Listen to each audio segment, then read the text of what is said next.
juga lihat Agusnya semangat. Dia kalau dikasih obat apapun, jamu apapun, sepet apapun dia minum. Ini obat, tak gitu ya. Oke, minum dia. Itu dah yang membuat sayanya berpikiran positif bahwa Agus itu pasti akan bisa sembuh.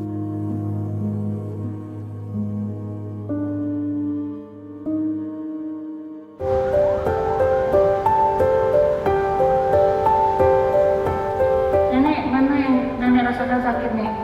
Yang mana yang sakit? Sehari nggak mesti makan gitu. Kenapa kamu yang nggak makan?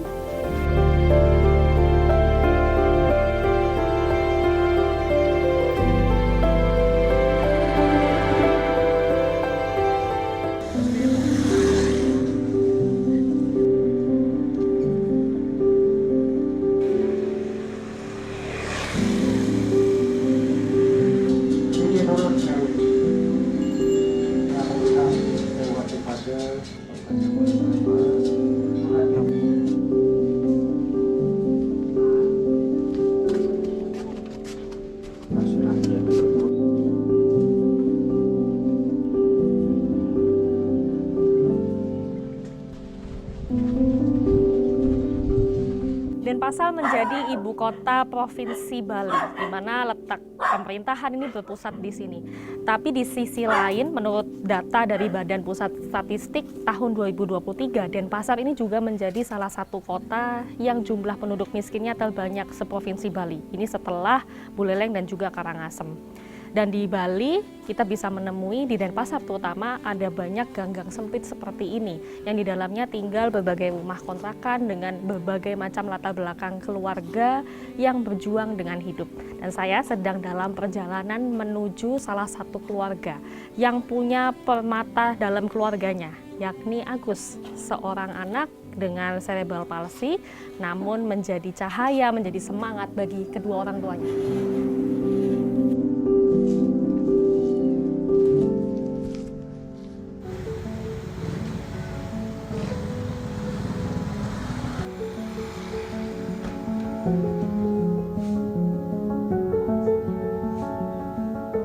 Sudah 18 tahun terakhir, Desak menjalani aktivitas ini tiap pagi. Memijat dan memasang alat pada tubuh, tangan dan kaki putranya, Putu Agus Putra Sugihartawan.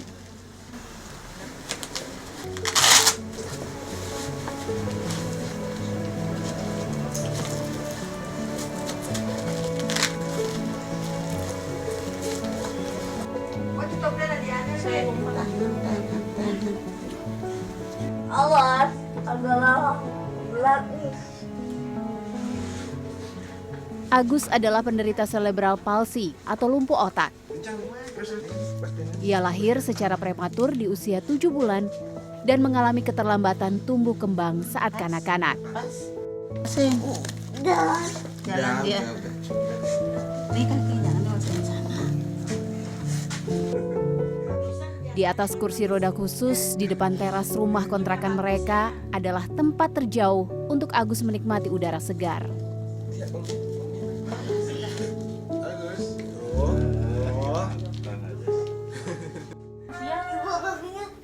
Kakinya. Tolong Bu. Oh, masuk ke dalam. Kejeblos. Diam nak ya dia, makanya diam. Pelan-pelan. Sampai sore bisa dia. Jadi nemenin ibu ya. Tidak mau dia tidur. Kaki dan tangan Agus kaku. Tapi ini sudah termasuk kemajuan besar.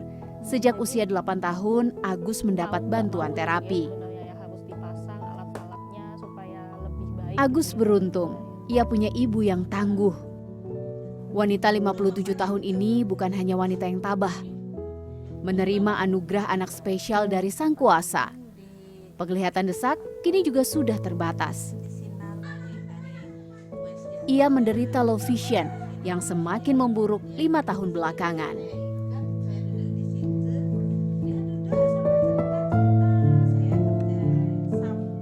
Kalau sekarang ini kan kalau kita orang awam melihat kayaknya ibu nggak apa-apa nih, matanya sepertinya tidak apa-apa. Tapi yang ibu lihat sekarang apa? Ya itu aja bayangan hitam aja. Bayangan, jadi saya, Agus nih bayangan semua. Iya, hitam semua. Saya nggak lihat pakai baju warna apa, nggak lihat. Nah kayak misalnya ibu harus tetap mandiin, gendong, tapi ibu nggak lihat, gitu gimana Bu? Kok bisa gitu? Saya Nggak bisa raba dibayang. gitunya lemari. Kalau Agus yang apa ngarahin, Bu, kiri Bu, kiri. Itu kan ada kipas, jalannya sempit, kiri Bu, kiri, kanan gitu. Ada kejadian ini nggak Bu yang sampai parah? Apa hanya sekedar nabrak tembok, jatuh atau apa gitu? Kalau saya Pernah. di pasar, Di pasar jatuh. Di mana? Di Di motor? pasar. Di pasar. karena nggak lihat, kan ada got gitu kebuka itu apa namanya platnya satu, saya nyemplung Ada berdua. lubang. Hmm. Terus Untung Jatuh. saya bisa nggak langsung turun gitu, saya nyangkut di gini tangan saya di trotoar itu, saya merangkak, saya bangun berdua, nggak ada orang lihat, padahal itu pasar ya, nggak ada orang lihat nih. Telah 20 tahun keluarga kecil mereka mengontrak di Sumerta dan Pasar Timur. Selain bersama ayahnya, Agus dan ibunya tinggal bersama nenek, ibu mertua Desak. Untuk itu mereka harus menyewa 2 kamar berukuran 4 x 4 meter dengan harga Rp700.000 per kamar.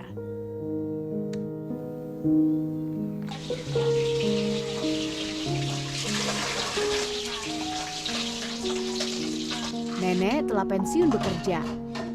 Kini nenek membantu pekerjaan rumah tangga termasuk merawat Agus.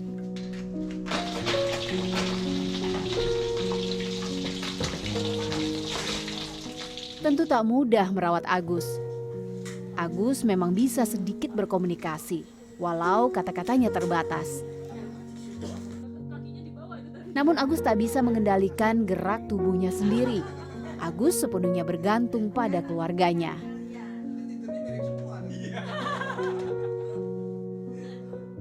Harus bagaimana lagi? Saya juga lihat Agusnya semangat. Dia kalau dikasih obat apapun, jamu apapun, sepet apapun dia minum. Ini obat, tak gitu ya. Oke, minum dia. Itu dah yang membuat sayanya berpikiran positif bahwa Agus itu pasti akan bisa sembuh. Apalagi kalau memang ada orang membantu untuk pengobatannya dia, saya yakin itu gitu. Semangat aja ya.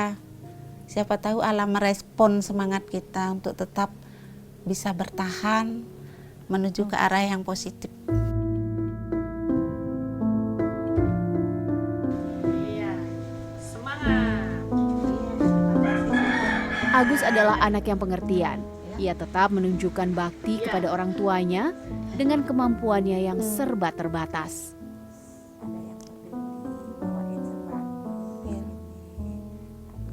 Ibunya Agus nih luar biasa ya, kuat sekali ya. Karena Merawat banyak Agus. dukungan. Gitu. Ya. Sayang nggak sama ibu? Sayang.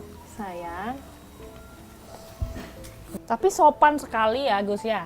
Tadi bilang permisi, terus ibunya disuruh tidur duluan.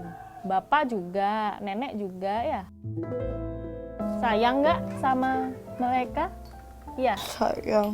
Iya. Kalau ada Agus, kalau nggak ada mereka, gimana caranya Agus ada?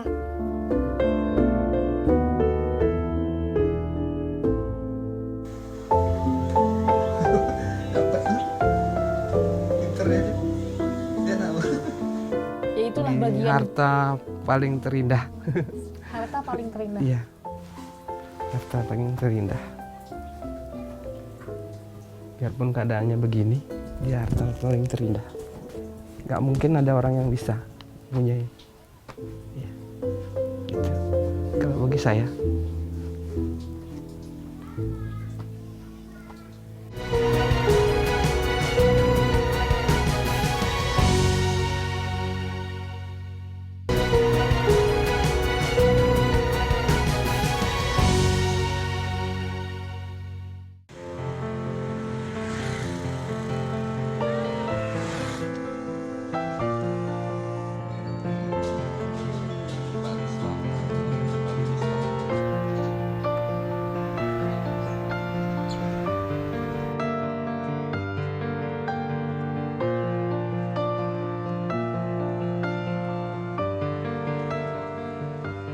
Made Wiryadi, ayah Agus, adalah pekerja keras.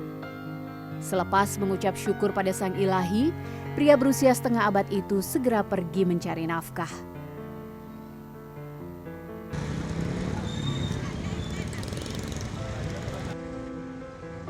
Pasar Ketapian yang berjarak ratusan meter dari kontrakan mereka menjadi tempat mengadu nasib. Made adalah petugas penjaga parkir. Ia bekerja dari pukul 5 hingga 10 pagi.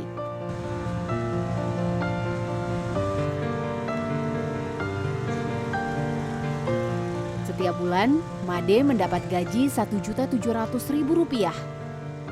Sulit rasanya menyebut penghasilan ini cukup untuk memenuhi kebutuhan rumah tangga, mulai dari membayar kontrakan, membeli sembako, hingga keperluan Agus seperti popok dan transportasi untuk melakukan terapi 2 kali seminggu.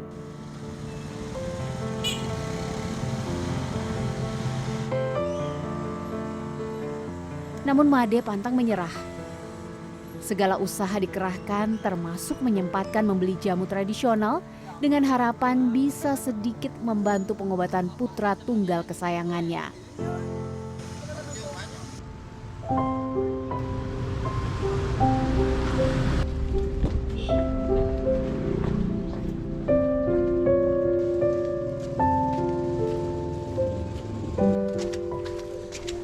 Sepulang kerja jadi waktu terfavorit bagi Made.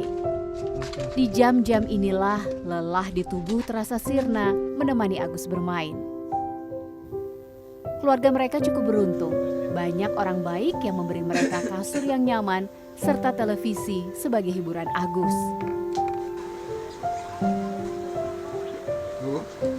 Kalau nggak teganya sih sering kejadian nggak teganya, karena kan sering juga kalau dia pas gimana refleks kita ini dipukul. Jadi Bapak sering kena kaki, ya, tangan, neneknya juga kena sampai luka juga Pak copot. ya? Karena udah besar ya Pak ya, Iya. tenaganya gede juga Iya, kan Pak meskipun. ibunya juga kadang-kadang kena cakar. Ya itulah Di bagian harta paling terindah. harta paling terindah. Iya, harta paling terindah. Biarpun keadaannya begini, dia harta paling terindah. Gak mungkin ada orang yang bisa punya. Iya. Gitu. Kalau bagi saya.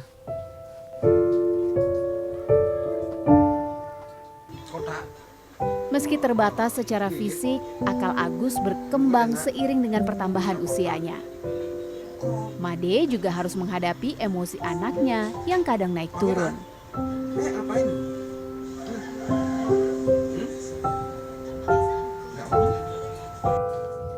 Kadang-kadang Agus Kadang-kadang Agus iri katanya.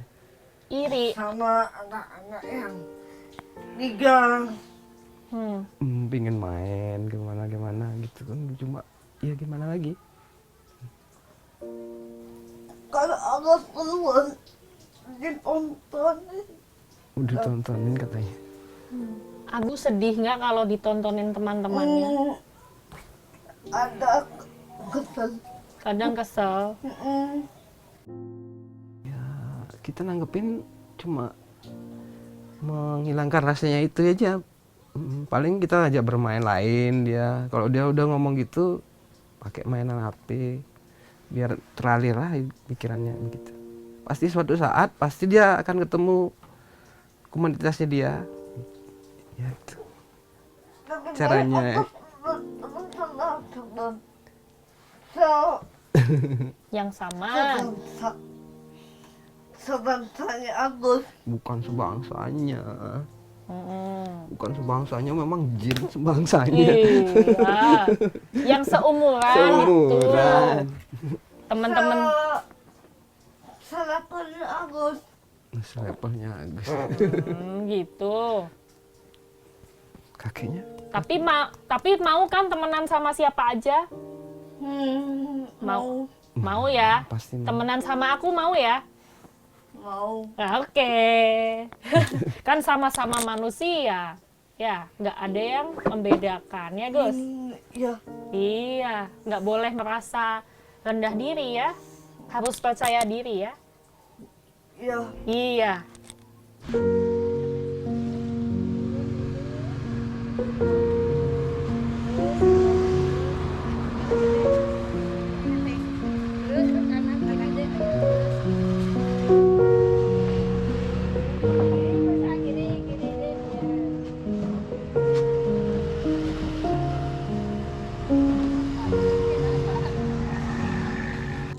Made menjadi begitu tabah karena ia punya istri kuat di sampingnya. Desak tak tinggal diam di rumah. Ia kini bekerja sebagai pegawai di warung kelontong yang berjarak lebih dari 3 km dari rumahnya.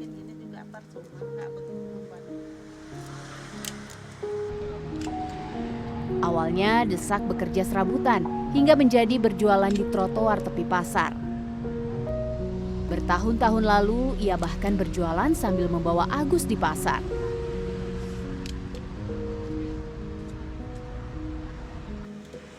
Siti, pemilik warung, mengajaknya bekerja di warungnya sejak 2019. Rasa kemanusiaan dari hati Siti mengalahkan kekurangan pada penglihatan Desak. Biaya ojek pulang pergi sebesar Rp20.000 ditanggung oleh Siti. Desak diberi upah Rp40.000 per hari untuk menjaga warung serta membuat canang.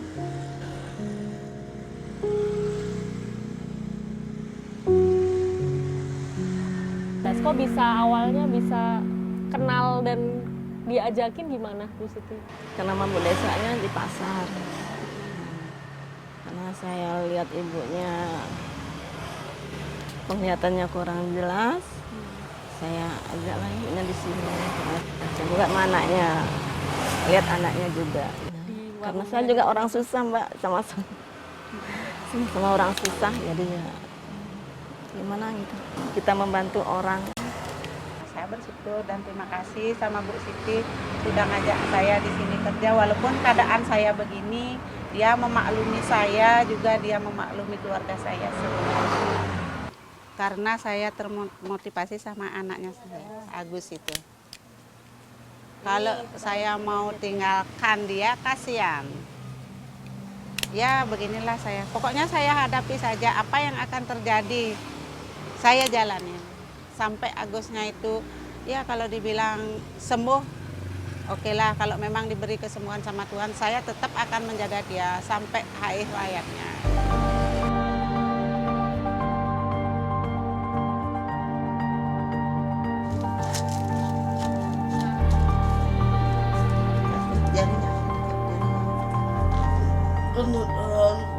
Kasih ibu sepanjang masa, nyata dari bagaimana juang Desak pada Agus.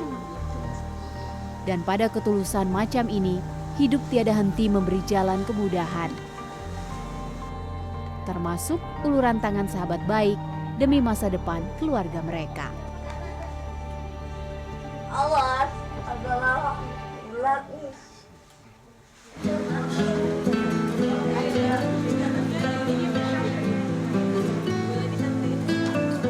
Hati-hati ya, dilihat temannya, jangan sampai. Impian aku kan secara personal memang itu dia kan, karena diedukasi membangun sekolah gratis misalnya, dan juga sekarang membantu anak-anak panti asuhan.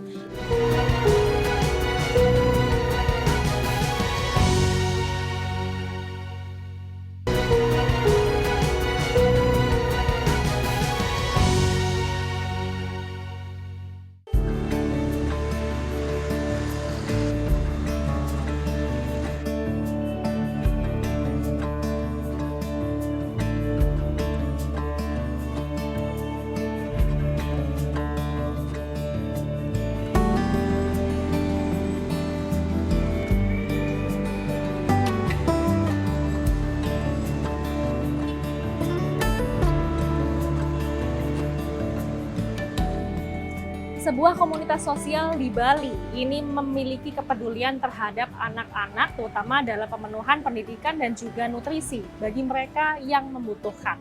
Mereka dibentuk oleh anak-anak muda, tetapi tidak hanya bergerak di Bali. Seperti sekarang contohnya di kawasan Jakarta Selatan, mereka mulai rutin untuk menggelar kegiatan.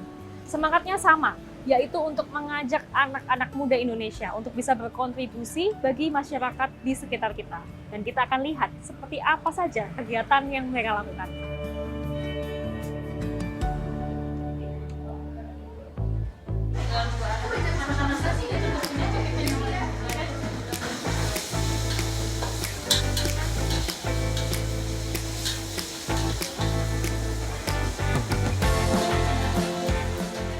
Dapur sudah memunculkan aroma lezat.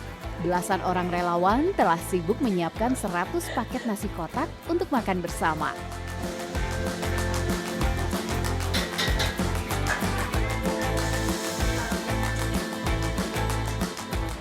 Mereka tergabung dalam komunitas sosial peduli pendidikan anak bernama Jalin Mimpi. Komunitas ini didirikan Devina sejak 2018 silam.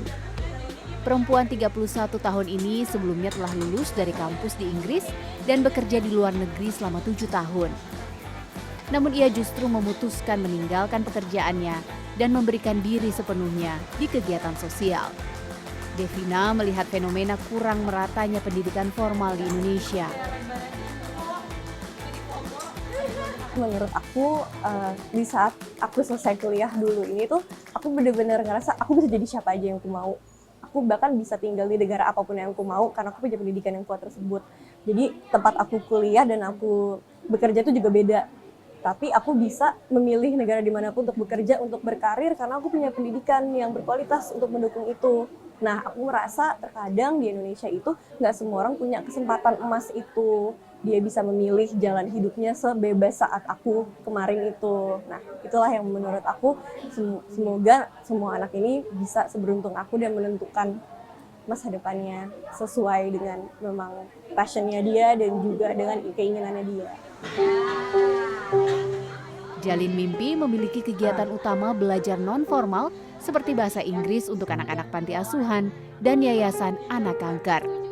Mereka juga banyak berkolaborasi dengan komunitas dan yayasan lain.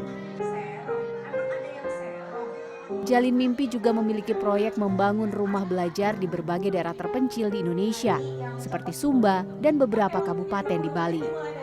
Seiring berjalannya waktu, kegiatan Jalin Mimpi tidak hanya berhenti pada pengajaran saja. Jangan diminum. Kalau nggak puasa nggak apa-apa. Awas kena. Devina memulai dari dapur rumah pribadinya di Bali dengan membuat 30 kotak makanan untuk anak panti asuhan di belakang rumahnya. Kegiatan memasak ini terus berkembang. Kegiatan memasak Jalin Mimpi kini terbuka bagi relawan. Setiap 1 hingga 2 minggu sekali, baik di Bali dan di Jakarta. Aku sendiri sebagai orang Jakarta yang pindah ke Bali selama 7 tahun nih kira-kira, aku juga sangat menyayangkan sekali sih. Aku melihat banyak sekali kegiatan sosial itu memang pelopornya adalah orang-orang dari mancanegara, yaitu bukan orang Indonesia. Mungkin kalau aku bisa lihat beberapa partner-partner organisasi dan yayasanku di Bali memang lebih banyak didirikan oleh founder dari mancanegara. Nah, aku benar-benar pengen sekali supaya melontarkan bahwa sebenarnya kita sebagai masyarakat lokal itu juga harus jangan lupa kalau misalnya ini memang rumah kita juga semuanya harus berani untuk membuat sesuatu yang baru di saat ada suatu kegiatan sosial atau suatu isu yang memang memberikan kecemasan terhadap diri kita. Itu jangan hanya kita keluarkan celotehan negatif, tapi kita harus berbuat sesuatu untuk merubah itu. Aku bilang LMTS ngabuburit. Yes. Devina tak pernah menyangka semangat sederhananya berkontribusi bagi pendidikan dan gizi anak berkembang sejauh ini. Ia percaya setiap anak muda Indonesia punya kesempatan yang sama dalam membangun bangsa, dimulai dari kebaikan terkecil sekalipun.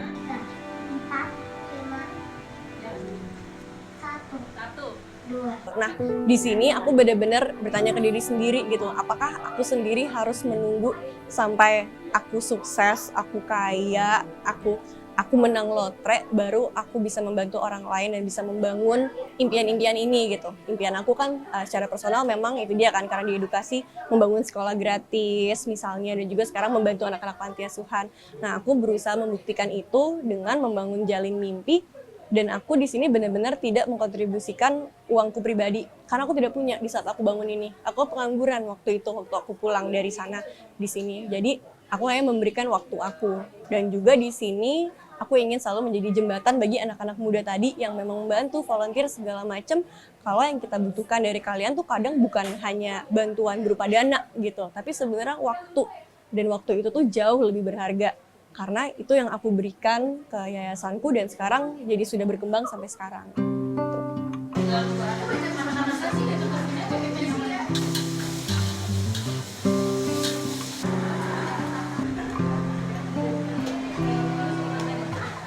20 menit dimulai dari sekarang. Jangan diminum. Kalau nggak puasa